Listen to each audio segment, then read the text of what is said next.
see a lot of things. On the offensive side, I see a kid that's grown up, the quarterback. From when you look at our game last year, obviously his first game ever, and then, I've been really watching him a lot against San Diego State and BYU last year, and just seeing the progress he's made, and then to this year, that really jumps out at me from an offensive standpoint. And then defensively, I worked with Larry for 3 years, so I see Larry Kerr coach defense. They're very fundamentally sound. They do a good job of tackling. They know where their help is. They do a good job of trying to take an offense out of what they do well and force you to do, things that you don't do well. So they're a very well coached team. They're 2-0. We're 0-2, and we have to, have our A game. How much does losing Sisson hurt their defense and what you've seen of their team? How much does what? Losing Michael Sisson? You can definitely tell he's the ringleader. He brings the energy on that side of the ball. He makes a lot of plays, great player. And so, obviously how it affects him, we won't really know till Saturday. But, obviously he's a special player. Coach Embree, 3 of your captains are from the state of Colorado. Can you just speak to how important it is to continue to recruit Colorado kids and what that says about football? Well, yeah, we want to recruit Colorado kids. Right now I think we have 2 committed, and I think we're going to get another one before it's all said and done. So it is important.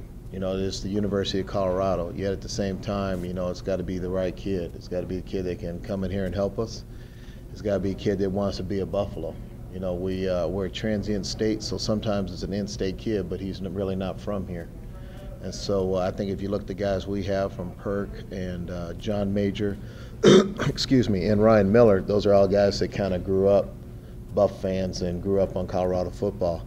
I was talking to the team and talking about some different things last week about the Big 12 championship and talking about some of the players, and I asked how many guys recognized player X or whatever, and the only guys that raised their hand were in-state kids. So you could tell they were guys, and Ryan was one of them, that were growing up, coming up, watching us play. So we have to get back to that where we're getting the top kids in state staying and being a part of this program.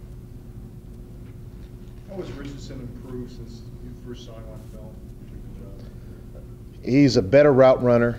I think he's improved his body control of using his speed and knowing when to burst and when to play at a different speed.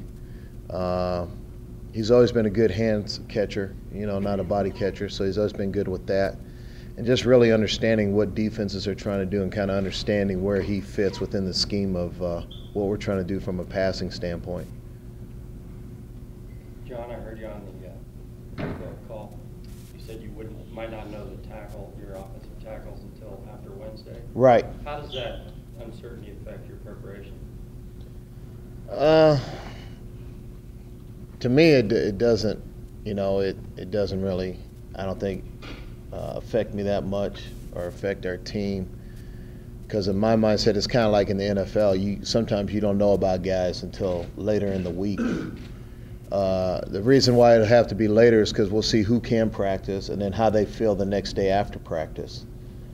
So whoever practices Wednesday, how many reps they get or snaps, and then how comfortable we feel about what they know as far as the game plan, and then how do they feel Thursday morning. I mean, to me, that's the big key.